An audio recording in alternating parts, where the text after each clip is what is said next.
ओम नमस्ते जी। दोस्तों, आज बात करते हैं बद्धकोण आसन के ऊपर। आधुनिक समय में कहीं कहीं इसे बटरफ्लाई आसन भी कहा गया है। तो चलिए सबसे पहले इसकी विधि सीख लेते हैं, उसके बाद इसके फ़ायदों के ऊपर बात करेंगे। दोस्तों, आपकी कमर गर्दन सीधी होनी चाहिए और आपको अपने दोनों पैरों को मिलाते हुए अपने जनन अंगों के नज़दीक लेके जाना है। शुरुआत में आपको ज़ोर ज़बरदस्ती नहीं करनी है। जितना आपके शरीर का सामर्थ्य है उसके अनुसार ही आपको अपने शरीर की पोजीशन को रखना है। और जैसे जैसे आपका अभ्यास बढ़ता चला जाएगा वैसे वैसे आपकी फ्लेक्सिबिलिटी भी बढ़ती चली जाएगी। आपकी कमर और गर्दन सीधी होनी चाहिए। और दोस्तों, कहीं कहीं इस आसन को इस तरीके से बताया गया कि इस तरीके से आपको मूवमेंट करनी है, लेकिन ऐसे मूवमेंट करने से आपकी एनर्जी वेस्ट होती है। तो लेकिन मेरा ये मानना है कि इस आसन में आपको मूवमेंट नहीं करनी है और आपकी आंखें बंद होनी चाहिए और आपको बिल्कुल इस आसन के अंदर स्थिर हो जाना है।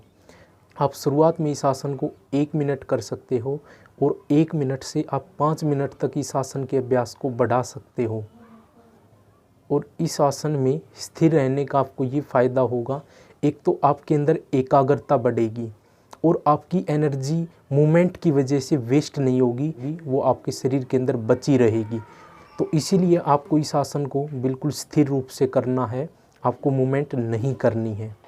दोस्तों, जितनी आपकी स्पाइन सीधी होगी उतना आपके इस एरिया में खिंचाव उत्पन्न होगा और उतनी ही आपकी फ्लेक्सिबिलिटी बढ़ेगी। तो इसलिए इस आसन के अंदर आपको कमर गर्दन सीधी करनी है। दोस्तों, अब इस आसन के फ़ायदों के बारे में जान लेते हैं।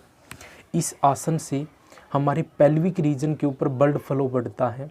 यदि आपको कोई सेक्सुअल डिजीज़ है तो इस डिजीज़ में ये आसन रामबाण है। इसके अलावा दोस्तों, हमारे घुटने, थाई और हिप वाले एरिया में फ्लेक्सिबिलिटी को बढ़ाता है। और यदि आपकी थाई और हिप पे एक्स्ट्रा फैट जमा है तो उसको भी आसन कम करने में आपकी मदद करेगा। इस आसन से हमारे पूरे शरीर के अंदर ब्लड फ्लो बढ़ता है और ये आसन हमारी किडनी और पाचन तंत्र के लिए काफ़ी उपयोगी है। और दोस्तों, ये आसन हमारी जो स्पाइन का निचला हिस्सा होता है उसको मजबूत बनाता है और पूरी स्पाइन को एक स्ट्रेंथ प्रोवाइड करने का काम करता है।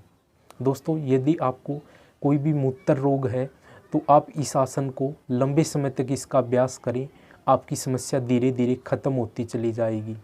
और दोस्तों, जिसको भी प्रोस्टेट ग्लैंड की समस्या है वो इसका नियमित रूप से अभ्यास करें तो आपकी समस्या धीरे धीरे ख़त्म होती चली जाएगी।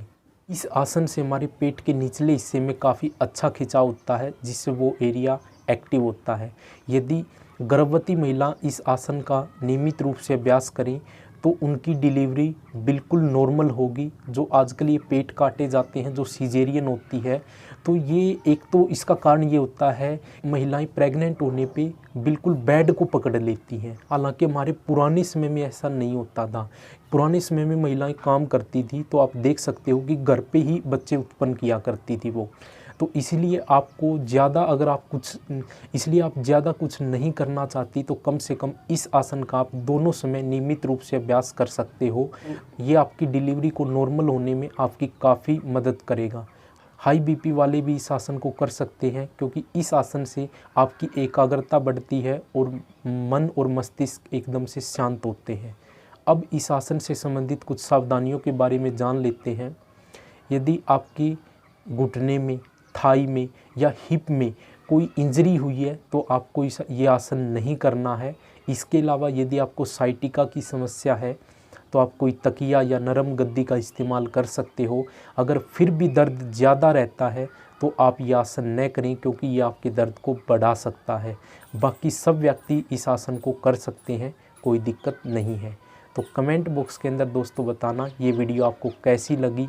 इसके अलावा यदि आपने अभी तक अपने चैनल वैदिक हेल्थ टिप्स को सब्सक्राइब नहीं किया है तो सब्सक्राइब ज़रूर कर लें। बेल के आइकन को आपको प्रेस करना है क्योंकि तभी आपको इस तरह की अच्छी वीडियो का नोटिफिकेशन मिल पाएगा।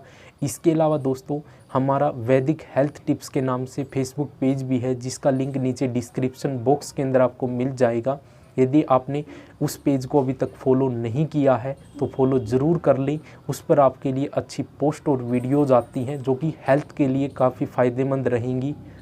तो इसीलिए दोस्तों वैदिक हेल्थ टिप्स फेसबुक पेज और यूट्यूब चैनल से ज़रूर जुड़ें। आज की वीडियो यहीं समाप्त करते हैं। ओम नमस्ते जी।